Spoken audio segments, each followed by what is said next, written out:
My parents excluded me from Yuletide gathering. My sisters decreed, "You are unwelcome here." Thus, I swapped the house locks, halted all their bank funds, and left them in disbelief. As they feasted missing me, bitter retribution made Christmas mine. Can you imagine being told you're not welcome at Christmas dinner by your own family? Not because you did something truly terrible, but because you finally dared to say no after years of being their personal ATM?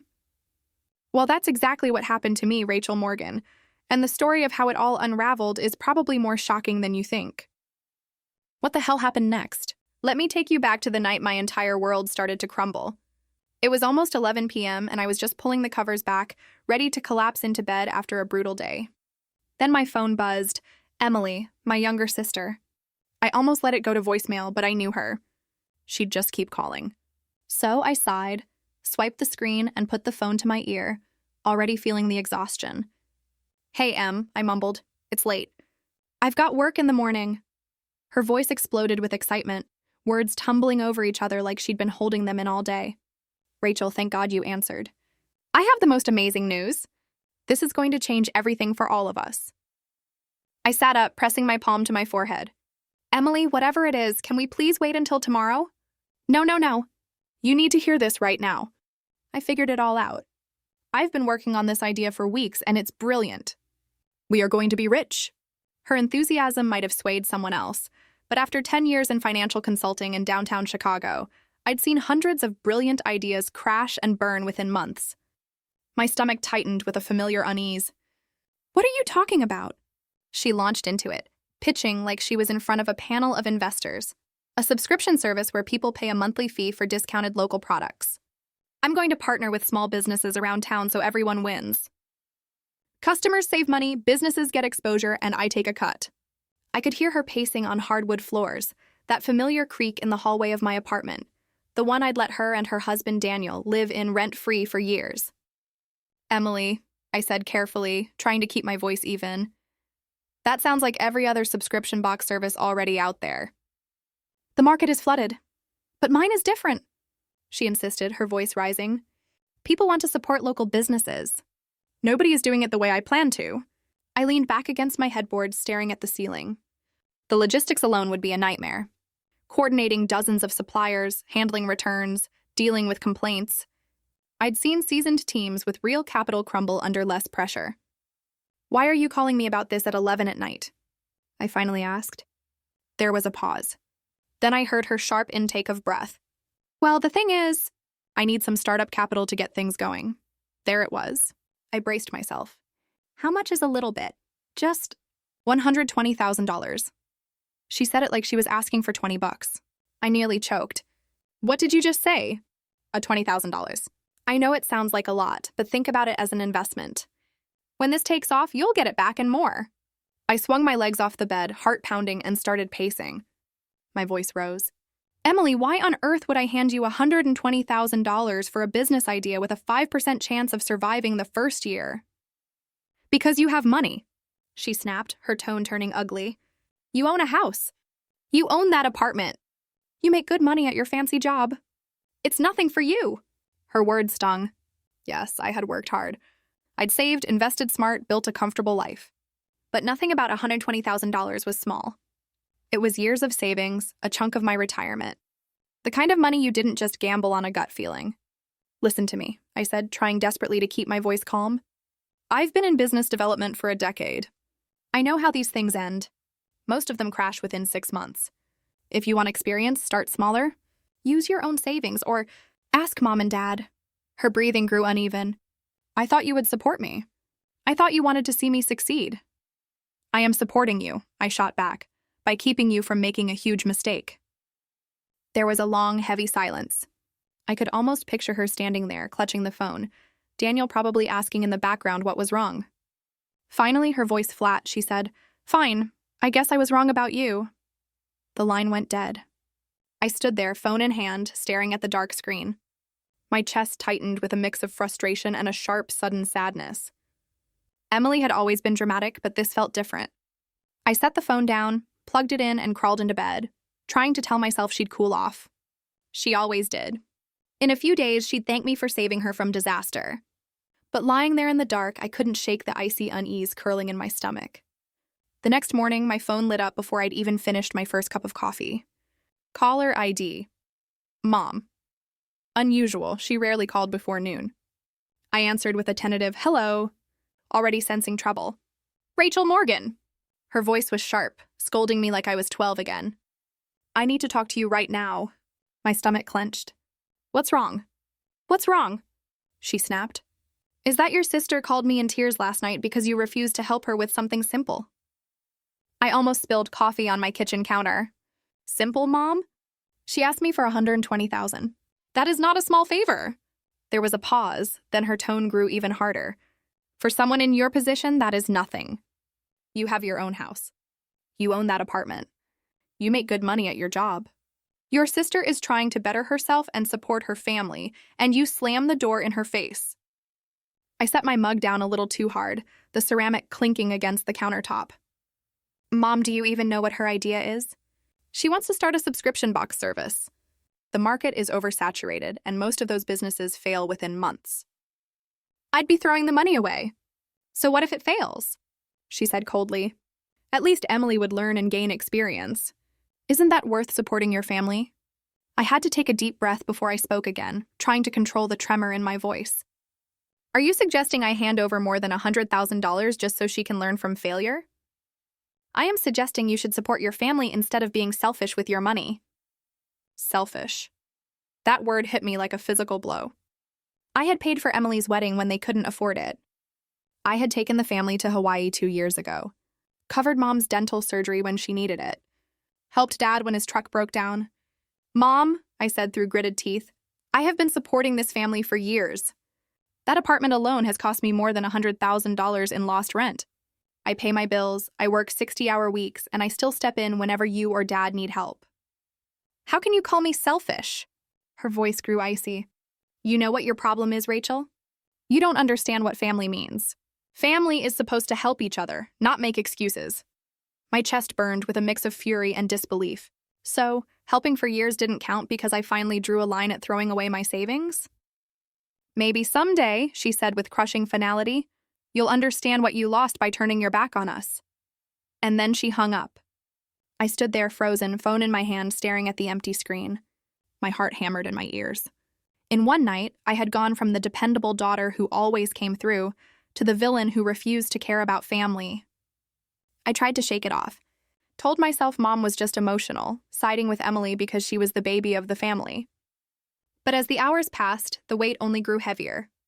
Emily had Daniel. She had Mom and Dad firmly in her corner, and I was left standing alone. Later that afternoon at my desk, preparing for a client meeting, I pulled up the calculator on my laptop. I needed to see the numbers in black and white to remind myself I wasn't crazy. 4 years of rent at $2,200 a month came to over $105,000. Add the wedding, the trip to Hawaii, Mom's medical bills, Dad's truck repairs. The total made my stomach churn.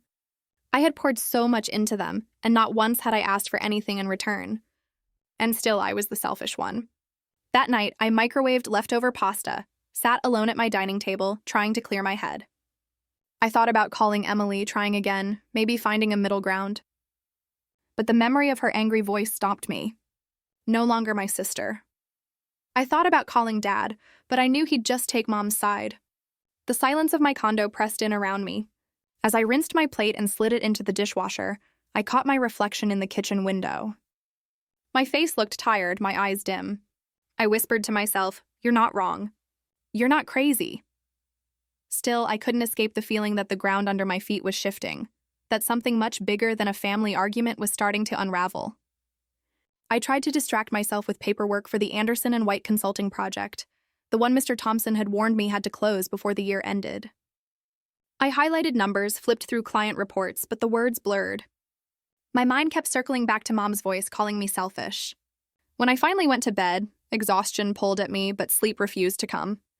Every time I closed my eyes, I saw Emily's furious expression, heard Mom's sharp tone, felt the sting of their rejection.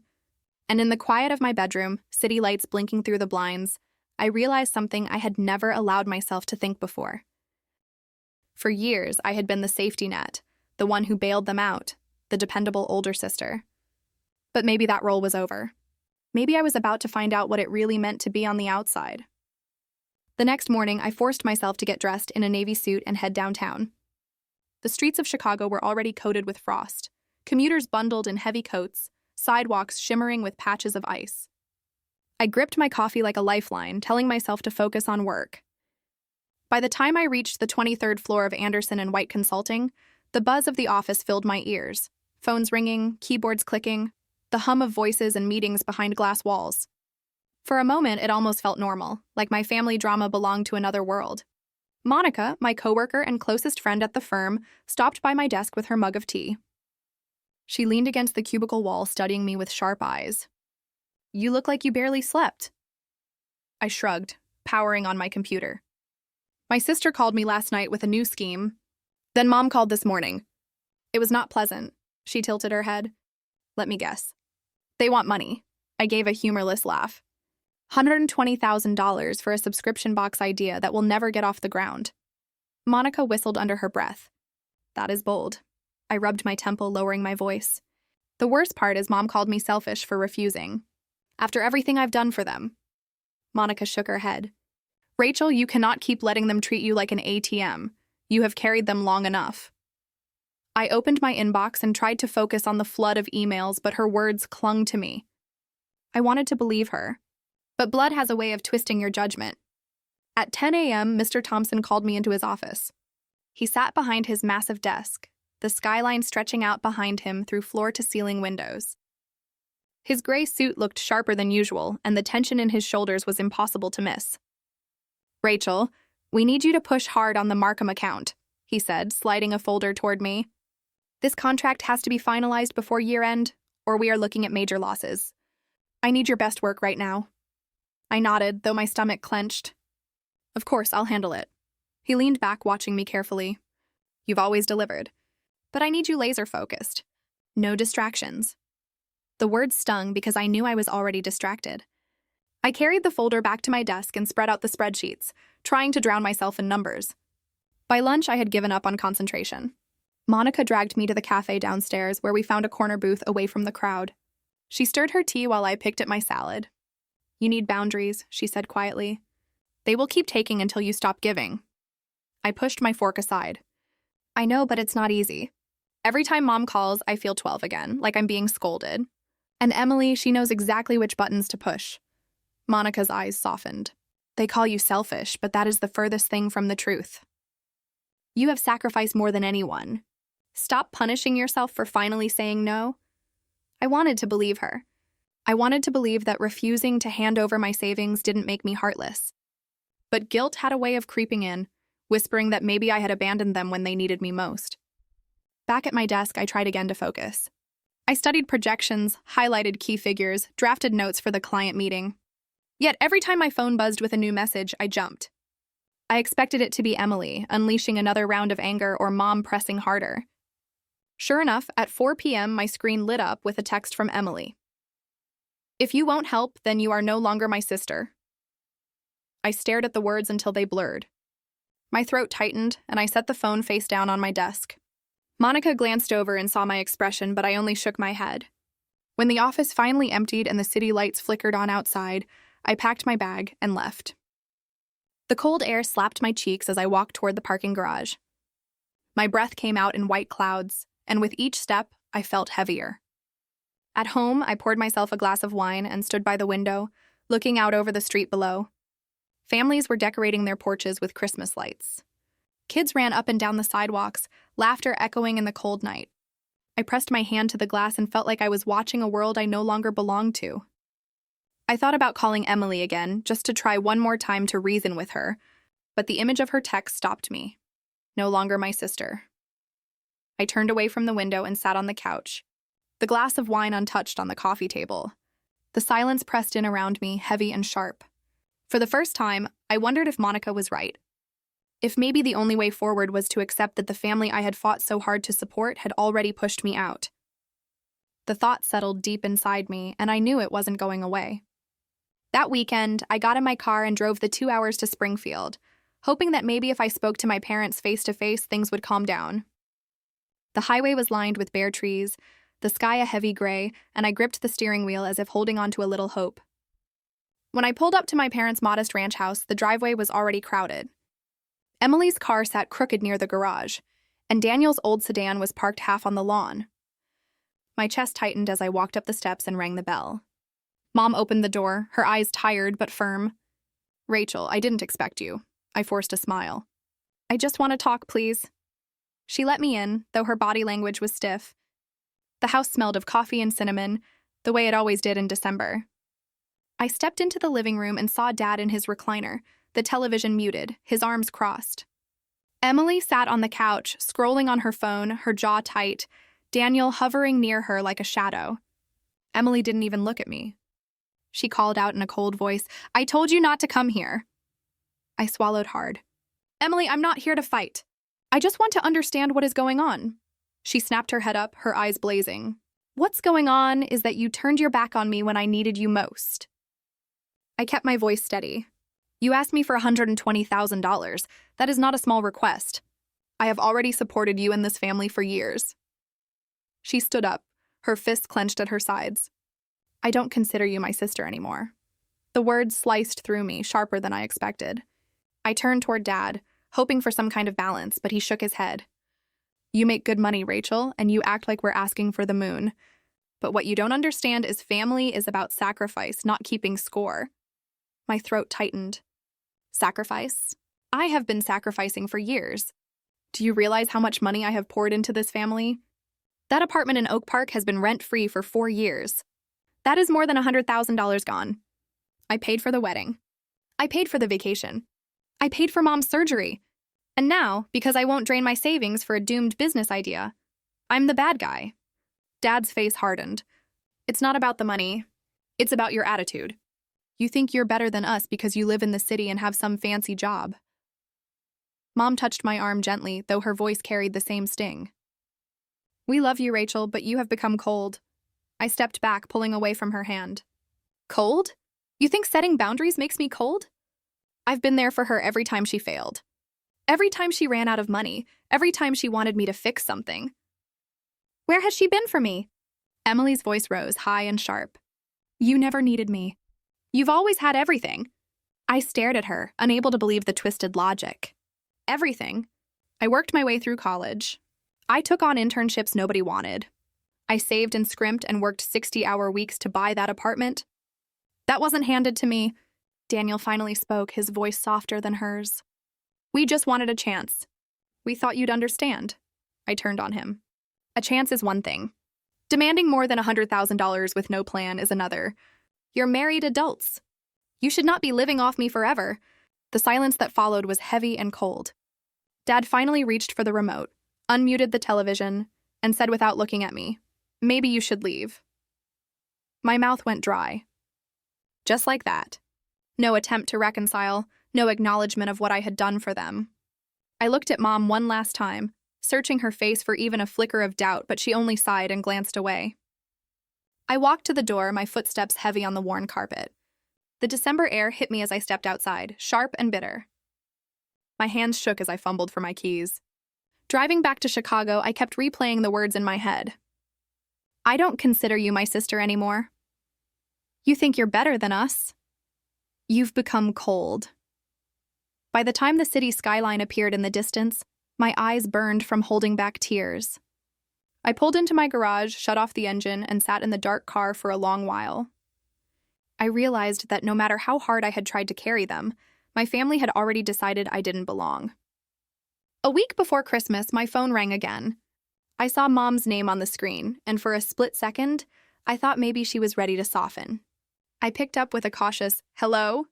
Her voice was clipped, almost rehearsed. "Rachel, I need to tell you something about Christmas this year." Relief rushed through me. "Oh, good. I was wondering what time you wanted me to come over. I already have the gifts wrapped." There was a pause. Then she said flatly, "That's just it. You're not invited." The words slammed into me. "Not invited? What do you mean?" "Emily made it very clear," Mom replied. "She says she cannot stand to see you after what you did to her. Your father and I agreed. It will be better for everyone if you don't come." I gripped the edge of the kitchen counter, my pulse pounding. "You're choosing her over me?" We're not choosing sides, she said sharply. You made your choice when you refused to help your sister. This is the consequence. Maybe when you spend Christmas alone, you'll finally understand what family means. The line went dead before I could respond. I stood in my kitchen, surrounded by the twinkle of Christmas lights I had put up the weekend before, the wrapped boxes piled neatly under my tree. A cashmere coat for Mom, a bottle of aged bourbon for Dad, new cookware for Emily and Daniel. I stared at them until my vision blurred. For years, I had been the one who made sure Christmas happened. I booked flights, bought gifts, paid for the expensive dinners when Dad's card was declined, and smiled through every snide comment. And now I was being cut out entirely. I tried calling Emily, straight to voicemail. I left one message, then another. Please, let's just talk. Let's work this out. Silence. I called a third time. Still nothing. By evening, I grabbed my coat and drove to Oak Park. The streets glowed with holiday lights, the houses lined with decorations. When I reached my own apartment building, the one Emily and Daniel had been occupying for free, I knocked hard on the door. Emily, it's me! We need to talk. Her voice came muffled through the door. Go away. Please, just open the door. Let's not do this. There was a pause, then sharper words. There's nothing to work out. You made your decision when you turned your back on me. I don't consider you my sister anymore. My throat tightened. Emily, you're being ridiculous. Just open the door. No, leave me alone. Don't come back. I stood there for 10 minutes, knocking, pleading, my breath clouding in the cold hallway. Not once did she budge. Finally, I turned and walked away, the sound of my heels echoing down the corridor. Back home, I poured myself a glass of wine and sat staring at the Christmas tree. The wrapped gifts mocked me from beneath its branches. I thought of the money, the years of sacrifice. 4 years of free rent, worth more than $100,000. The wedding I paid for, the trip to Hawaii, Mom's surgery, Dad's truck repairs. Every time they needed me, I had stepped in without hesitation. And now they had slammed the door in my face. The longer I sat, the more the hurt hardened into anger. I realized I was done begging for a place at a table I had already paid for 10 times over. The next morning, I loaded all the gifts into my car and drove to the mall. The clerks raised their brows as I returned bag after bag, scanning tags, counting bills. Nearly $900 back in my account. Money I would no longer waste on people who saw me as disposable. I walked out into the crisp December air, my arms empty, my resolve stronger. If they wanted to exclude me, fine. But I was not going to keep being their safety net while they treated me like dirt. That night, I sat at my kitchen table with a notepad, the quiet hum of the heater filling the room. For the first time in years, I let myself imagine a Christmas without them. The image felt strange, almost foreign, but also incredibly freeing. I began to sketch a plan in the margins of the page, my pen pressing hard into the paper. It wasn't just about surviving the holiday alone. It was about finally drawing a line that could not be crossed again. The following afternoon, I met Claire Johnson for coffee at a quiet cafe near the courthouse. We had been friends since college, and now she worked as a lawyer specializing in estate planning. She greeted me with a warm hug, then sat across from me, brushing snowflakes off her coat. You sounded serious on the phone, she said, leaning in. What's going on? I stirred my coffee, watching the swirl of cream dissolve. My family has pushed me out of Christmas. Emily demanded $120,000 for some ridiculous business idea. When I said no, Mom and Dad sided with her. Now they've shut me out completely. Claire's eyes narrowed. That explains the edge in your voice. I nodded. It isn't just about Christmas. They've been living in my Oak Park apartment rent-free for 4 years. That's more than $100,000 in lost rent. I've covered their wedding, vacations, even medical bills. And somehow I'm the selfish one. Claire set down her mug. Rachel, have you ever formally looked at the financial ties between you and them? I shook my head. It was always informal. I let them move in. I put Mom on one of my credit cards for emergencies. I covered their mortgage payment a couple of times when they were behind. That could be a problem, she said gently. If you keep those accounts open, they can continue draining you whether you like it or not. Her words sank in. I thought of Dad's card being declined years ago and how I had quietly added Mom as an authorized user to mine. I thought of the utility bills and mortgage payments I had allowed to auto-debit from my account just to keep them afloat.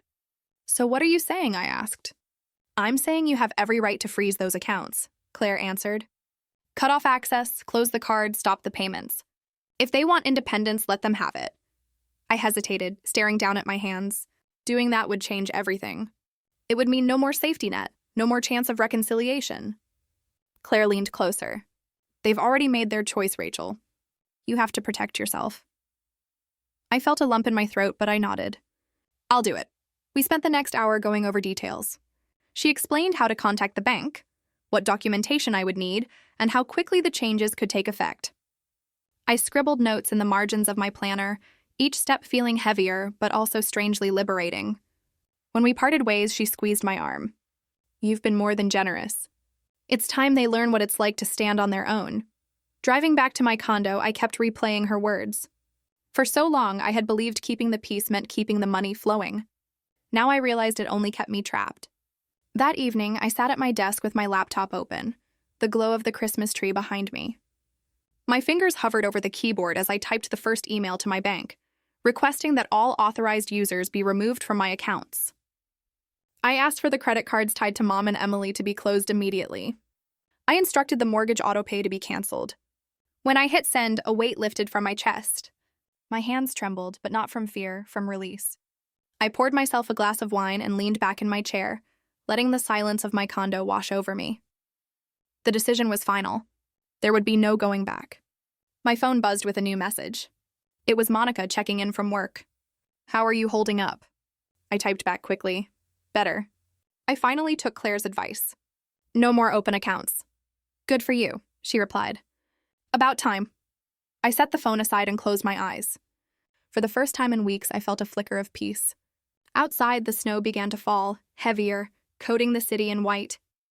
The world seemed quiet, suspended, as if giving me space to breathe.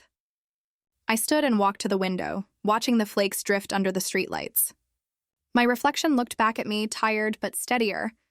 I whispered to myself, "You did the right thing." And deep down, I believed it. Christmas Eve arrived quietly in Chicago. I woke late that morning, sunlight filtering weakly through the blinds. And for the first time in years, I didn't feel the rush of last-minute errands or the pressure to pack gifts into my car. The silence was unfamiliar, almost hollow, but it was also strangely comforting. I made myself coffee, sat at the kitchen table, and looked at the blank space beneath my tree where the gifts had been. The city felt different that day. Outside, families bustled down the sidewalks with shopping bags, kids laughing in thick scarves, couples hurrying home with last-minute groceries.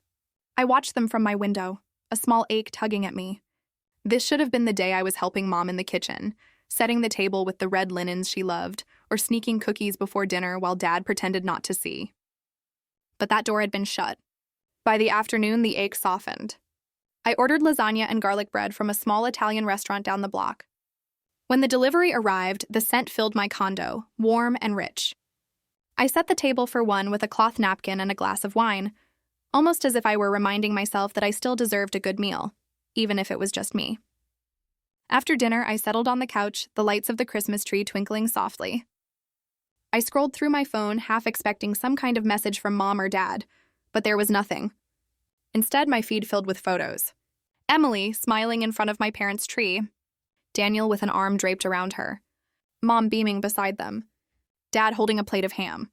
The caption under Emily's post made my blood run hot. Spending Christmas with the people who really matter. Sometimes you have to cut toxic people out to find peace.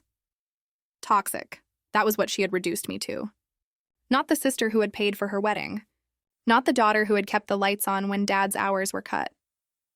Not the woman who had given them a free home for 4 years. I was toxic. I set the phone down, my chest tight, and reached for my laptop. I opened my email and reread the confirmation from the bank. The accounts had been closed. The credit cards canceled, the mortgage autopay disabled. For the first time, their survival no longer depended on me. I sipped my wine and let that truth sink in. They could toast each other in Springfield and laugh at my absence, but the safety net was gone. The line had been drawn. Later, with snow falling outside, I pulled on a blanket and streamed an old movie I used to watch in college. The quiet felt heavier as the night deepened, but it was not unbearable.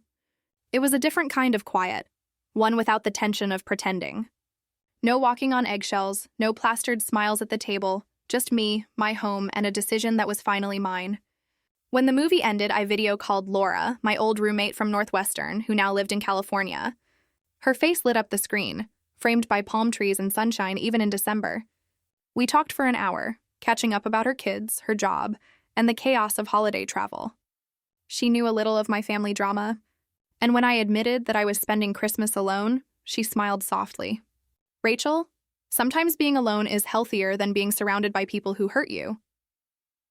After we hung up, I felt lighter, as if someone had handed me permission to stop feeling guilty. I carried my wine to the bedroom and changed into pajamas. Midnight passed quietly, the city streets blanketed in snow. For the first time in years, I fell asleep on Christmas Eve without the dread of arguments simmering under the surface. On Christmas morning, I woke late, sunlight reflecting off the snow outside my window. The quiet was startling, but not unwelcome. I made pancakes, poured myself another cup of coffee, and sat down at the table. My phone buzzed, and for a brief second, I thought it might be Emily, but when I flipped it over, it was only a notification from the news.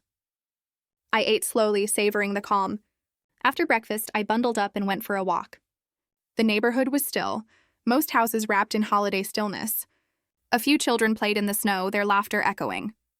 I felt like an outsider peeking into another world, yet also free from its demands. Back home, I curled on the couch with my laptop. I opened the folder where I had been keeping notes on the Markham contract, but instead of working, I clicked back into my emails with the bank. Reading the confirmations again was oddly satisfying.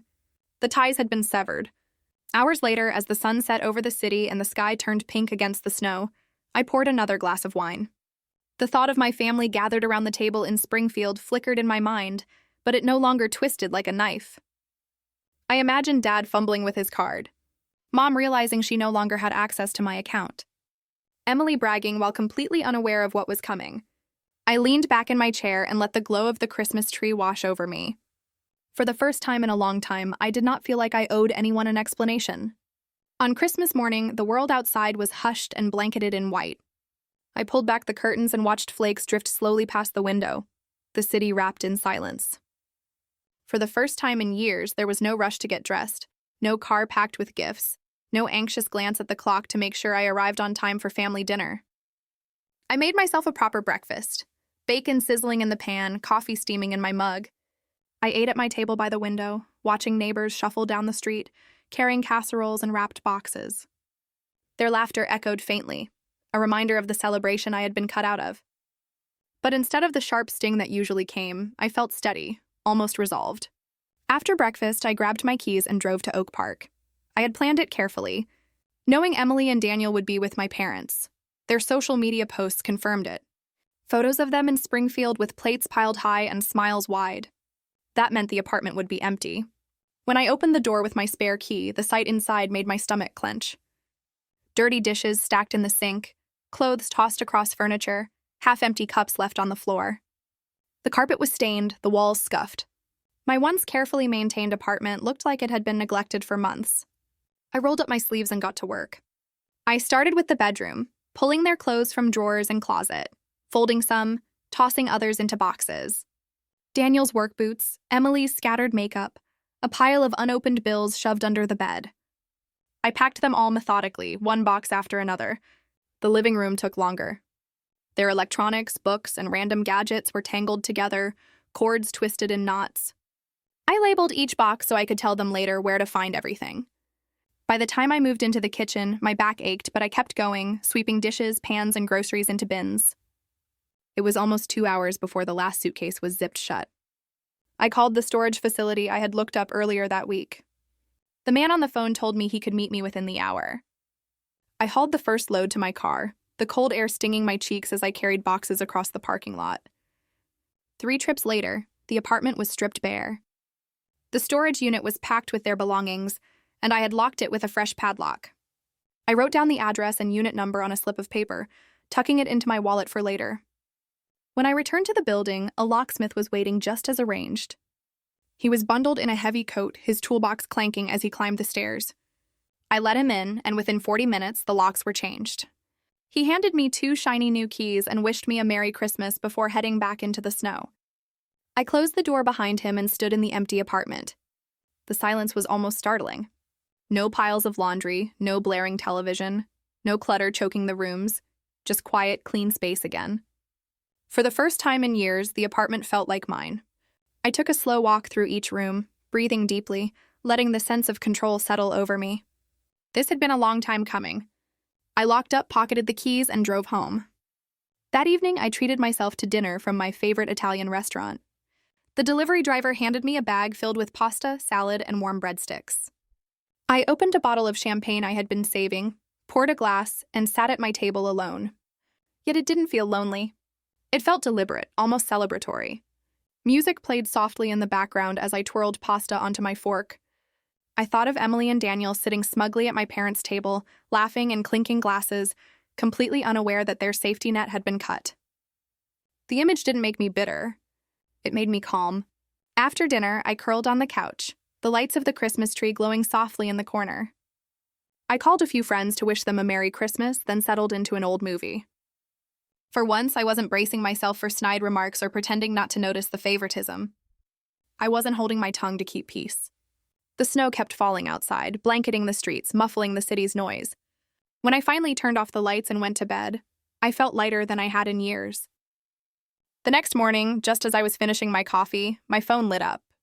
Emily's name flashed first, then Daniel's, then Mom's, then Dad's. Call after call, one after another, buzzing relentlessly on the table.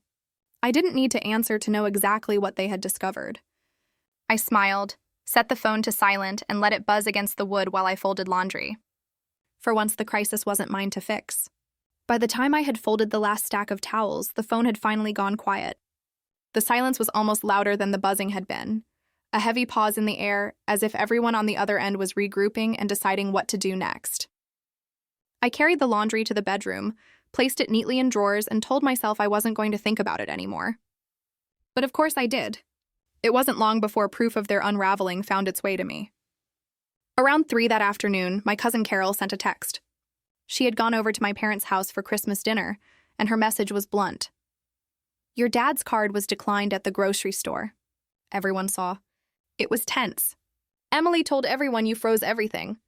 People are whispering." I sank onto the edge of my bed, staring at the screen. In my mind, I could see the scene as if I had been there. Dad trying to pay for extra groceries, swiping once, twice, then the red light and the cashier's polite but firm voice. Mom clutching her purse, cheeks flushed, whispering frantically. Emily raising her voice, declaring that I was the one to blame.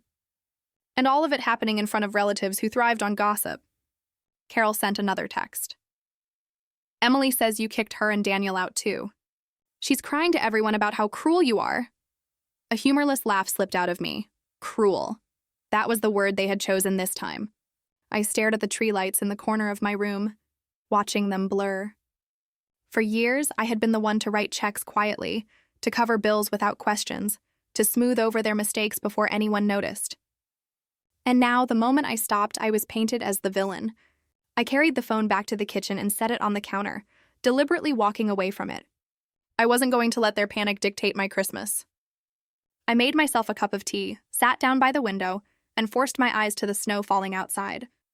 But even as I sipped slowly, I couldn't shake the image of the dinner table in Springfield. Whispers bouncing from one relative to another, my name on every tongue. By 5, the buzzing began again. First Emily, then Mom, then Dad, one after the other, their names flashing across the screen. I let them ring out, the phone vibrating against the wood until it went dark again. Then the voicemails came. I played the first, Emily's voice high and sharp. "You've ruined Christmas. You think you're better than everyone, but you're pathetic. You can't just throw people out and cut us off." The second was Mom, her tone strained, teetering between pleading and angry. "Rachel, we didn't mean to hurt you. We were just giving Emily time to cool down. Please undo whatever you did at the bank. We can work out the apartment later." Dad's message was next, low and seething. "You've embarrassed this family. Do you have any idea what you put us through today? We had to walk out of that store humiliated. This is not finished." The last was Daniel, his voice subdued. "Rachel, we don't have money for rent. We don't know what to do. Please call me back." I listened to each one in order, my thumb hovering over the delete button, then pressed it without hesitation. One by one, I erased them until the inbox was empty. Later that night, another message came, this time from my Aunt Carol again. She had no reason to lie to me. She said, "People were murmuring about how unfair it was for me to shoulder so much for years. only to be attacked when I stopped, she said. Uncle Jim shook his head and muttered that maybe Emily needed to grow up. For the first time, I realized some relatives were finally seeing the truth. I went to bed early, sliding under the covers while the phone still pulsed on the nightstand with missed calls. Sleep came slowly, but when it did, it was deep. The next morning, I brewed coffee and found more than 40 missed calls waiting for me. Messages from cousins I hadn't spoken to in years, even an old neighbor asking what had happened. Clearly, Emily had been busy spinning her story. I imagined her in the living room, voice trembling just enough to win sympathy, blaming me for every hardship. But I had something she didn't: facts. Rent-free living for 4 years, more than $100,000 in lost income, a fully funded wedding, a vacation for the whole family, medical bills, car repairs, endless favors. I had receipts. If anyone cared to know the truth, it was easy to prove. I spent most of that day in quiet routines. I cooked soup, folded laundry again, and opened my laptop to review notes for the Markham contract. But my concentration wavered. I found myself staring at the same spreadsheet for 10 minutes, lost in thought. Each time the phone buzzed, my chest tightened, but I didn't answer. By evening, I poured myself a glass of wine and curled up on the couch. Outside, the city glowed with Christmas lights under a blanket of snow. Inside, my home was warm, peaceful, untouched by their chaos. I thought of Emily holding court in Springfield, declaring that I was toxic, cruel, selfish. I thought of Dad grumbling about embarrassment, Mom wringing her hands. And I thought of Daniel, quiet, probably realizing at last that free rides don't last forever. When my phone lit up again, I let it ring. Emily's voicemail came through minutes later, her voice cracking between fury and desperation. "You don't know what you've done. You've ruined us." I deleted it without replaying. Silence filled the condo once more. I leaned back into the cushions, the tree lights reflecting in my glass of wine, and breathed deeply. Whatever storm was raging in Springfield, it no longer belonged to me. And though I knew it was only a matter of time before they came pounding on my door, I felt ready. 2 days later, just past noon, the doorbell rang so hard it echoed through the walls. I had been sitting at my dining table reviewing figures for the Markham account when the sound jolted me upright. My stomach tightened, but I knew exactly who it was. When I opened the blinds, I saw all 4 of them on the porch. Mom clutched her purse like a lifeline. Dad stood with his arms crossed. Emily looked ready to explode, and Daniel hung back with his hands shoved into his coat pockets. The sight made me pause, but I unlocked the door and opened it.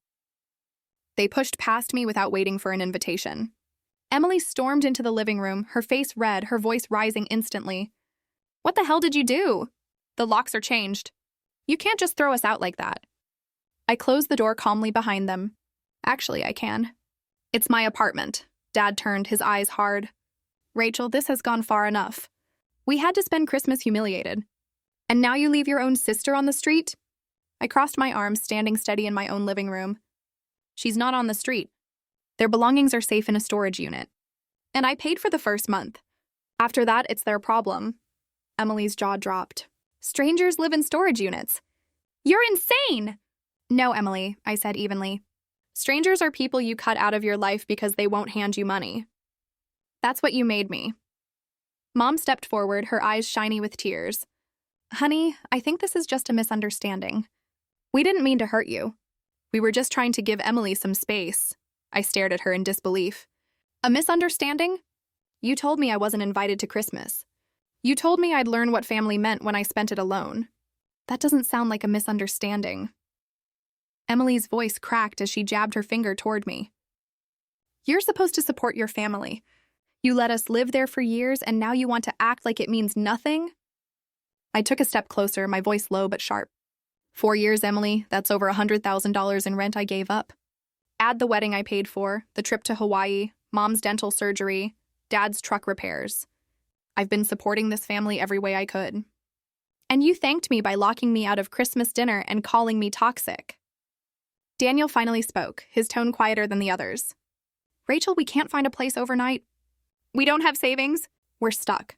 Can't we work something out?" I turned to him.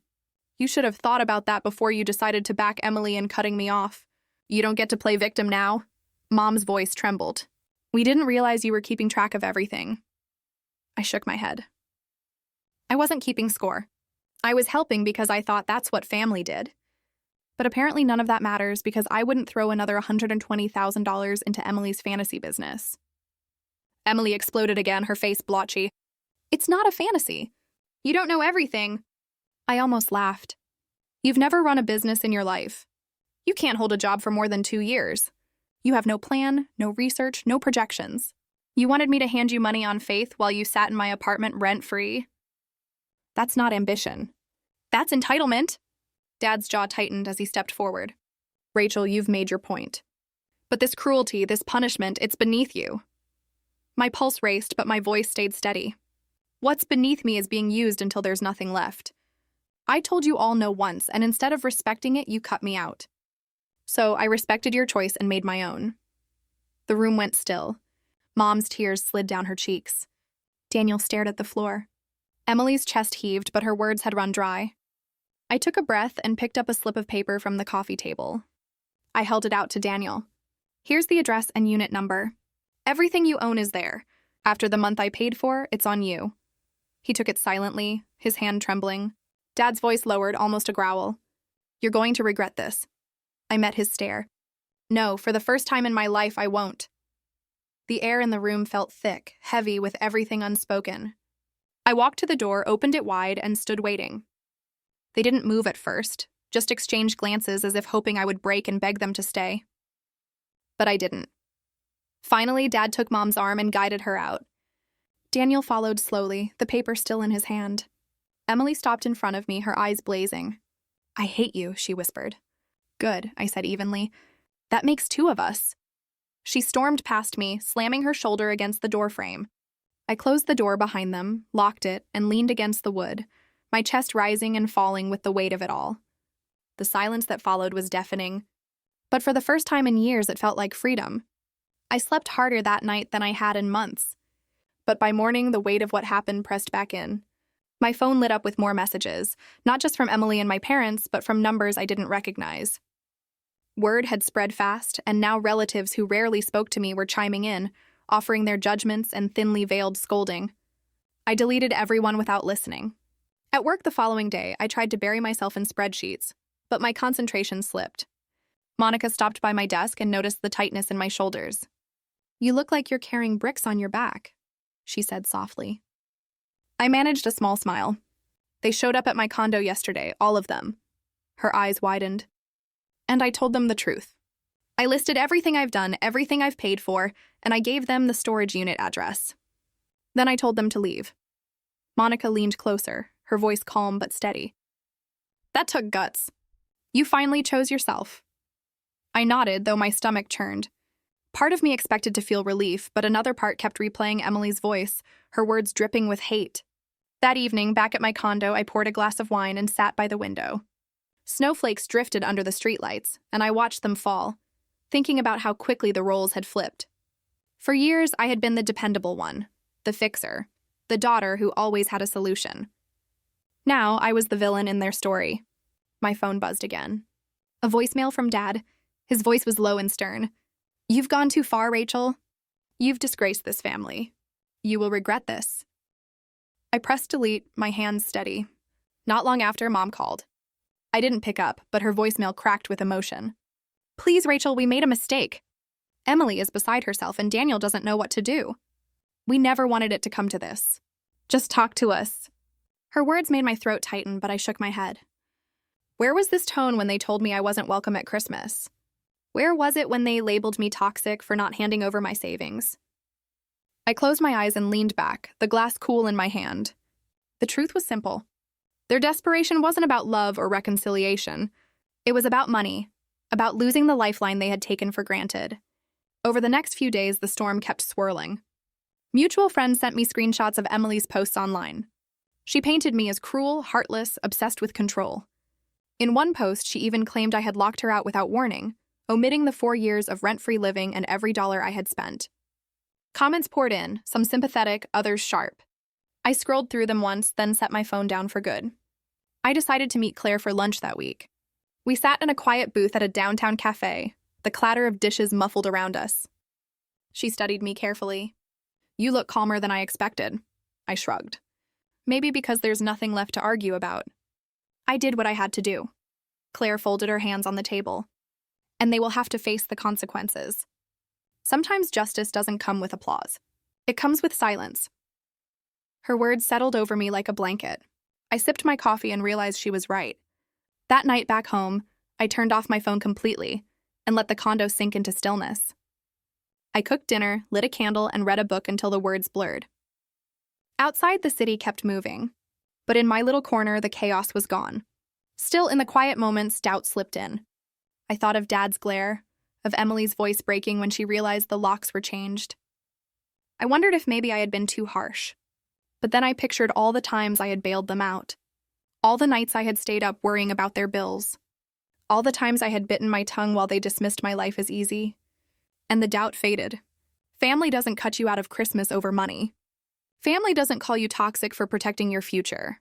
Family doesn't treat your generosity like an endless debt. I whispered the words into the dark, reminding myself of their truth. When sleep finally came, it was light and restless. But I woke the next morning with a strange steadiness.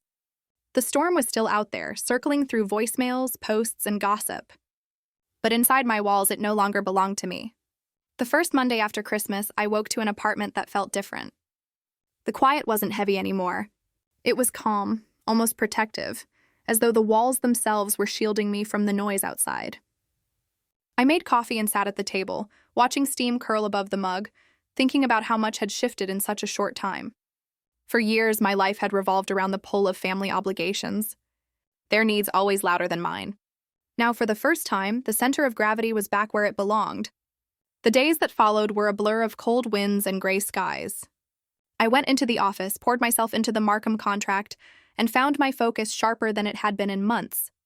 Without the constant interruptions from Emily or Mom, I stayed late at my desk, reviewing numbers until the streets below glowed with headlights. Monica noticed too. One evening, as she packed up, she paused at my cubicle. "You look steadier," she said. "Like you finally set something down." I smiled at her, realizing she was right. At night, I returned to my condo, still decorated with twinkling lights that cast a warm glow across the rooms. I left the tree up longer than usual. It wasn't about tradition anymore, but about reclaiming something for myself. Each time I switched it on, it reminded me that I could build a holiday that didn't depend on being accepted at someone else's table. Through mutual relatives, bits of news trickled in. Emily and Daniel had moved into a small one-bedroom on the west side. It was nothing like my apartment in Oak Park, and they struggled to cover the rent. Mom and Dad had kept quiet around most of the family, but I heard from Aunt Carol that some cousins had started to ask questions. Why had I been the one to fund so much for so long? Why was Emily always needing a bailout? For once, the whispers weren't against me. They were shifting. In January, I signed a new lease agreement with Ethan and Julia Baker, the young couple who had taken over my Oak Park place.